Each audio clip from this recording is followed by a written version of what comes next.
தேவாங்க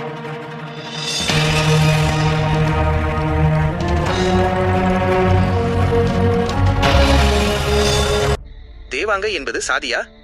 இது எப்படி உருவானது என்று பார்த்தால், இந்த உலகத்தை பிரம்மா படைத்தார், சிவன் அதை காத்து வருகிறார். அந்த நேரத்தில் விஷ்ணு சிவனிடம் சென்று நமக்கு ஆடைகள் தேவைப்படுகிறது என்று கேட்டார்.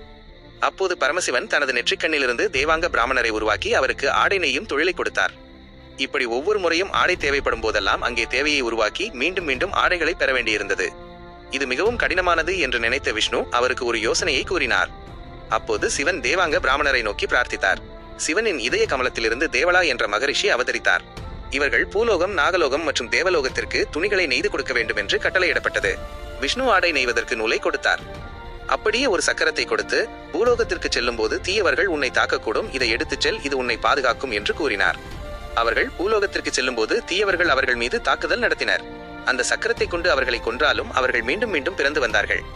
அப்போது சிவன் மற்றும் பிரம்மா இணைந்து சௌடேஸ்வரி தேவியின் அவதாரமாக வந்து அவர்களை காப்பாற்றினர்.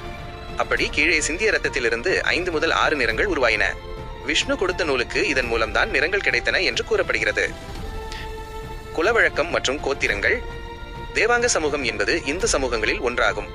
இவர்களின் மூலஸ்தானம் உஜ்ஜயினி. போஜராஜா இவர்களின் அரசன் என்பதற்கான சான்றுகள் உள்ளன. ஹம்பியில் உள்ள கல் செதுக்கல்கள் மற்றும் சித்திரங்களை பார்க்கும்போது விஜயநகர ஆட்சியில் தேவாங்கர்கள் போர்வீரர்களாக இருந்தார்கள் என்று கூறப்படுகிறது. விஜயநகர அரசில் லிங்காயத்துகளுக்கும் தேவாங்கர்களுக்கும் நல்ல தொடர்பு இருந்ததால் அமைச்சரவையில் இவர்களுக்கு ஒரு நல்ல இடம் இருந்தது.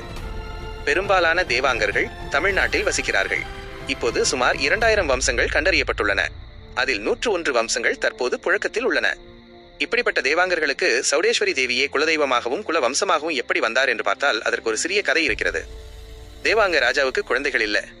அப்போது 8 திசைகளில் இருந்தும் ரிஷிகளை வரவழைத்து புத்திர காமேஷ்டி யாகம் செய்தார். இதன் விளைவாக 10,000 குழந்தைகள் பிறந்தனர். அவர்களுக்கு பாடம் சொல்லிக் கொடுக்க 8 திசைகளில் இருந்தும் 700 ரிஷி முனிகளை வரவழைத்தார். அந்த ரிஷி முனிகளின் பெயர்களே இவர்களின் கோத்திரங்கள் ஆயின. அந்த வித்தையை கற்ற 10,000 குழந்தைகளின் பெயர்களே இவர்களின் வம்சங்களாக மாறின என்று கூறப்படுகிறது. கத்தி போடும் திருவிழா. குலதெய்வமான சௌடேஸ்வரி தேவிக்கு ஒவ்வொரு ஆண்டும் திருவிழா நடக்கிறது. அங்கே கத்தி போடும் சாஸ்திரம் மிகவும் விசேஷமானது. இதற்கு பின்னணியில் இருப்பவர் தேவர தாசிமையா அவர்கள். தேவாங்க சமூகத்தைச் சேர்ந்த தேவர தாசிமையா அவர்கள் ஸ்ரீசைலத்தில் சிவனுக்கு ஆடை நெய்து கொடுக்கும்போது சிவன் அவரிடம் உங்களுக்கு என்ன வரம் வேண்டும் என்று கேட்டாராம். அப்போது தாசிமையா, நீங்கள் ராமலிங்கராகவும் பார்வதி தேவி சௌடேஸ்வரியாகவும் எங்கள் குலதெய்வமாக வர வேண்டும் என்று கேட்டுக்கொண்டார். அப்போது பரமசிவன் பார்வதியிடம் கேள் என்று கூற அதற்கு சம்மதித்த தாசிமையா பார்வதி தேவியிடம் சென்று கேட்கிறார். பார்வதியும் நான் வருகிறேன், நீங்கள் முன்னே செல்லுங்கள் என்று கூறி அனுப்புகிறார். ஆனால் நான் வரும்போது நீங்கள் என்னை திரும்பி பார்க்க கூடாது என்று நிபந்தனை விதிக்கிறார். ஆனால் வரும் வழியில் தாயின் கால் சலங்கை சத்தம் கேட்காத போது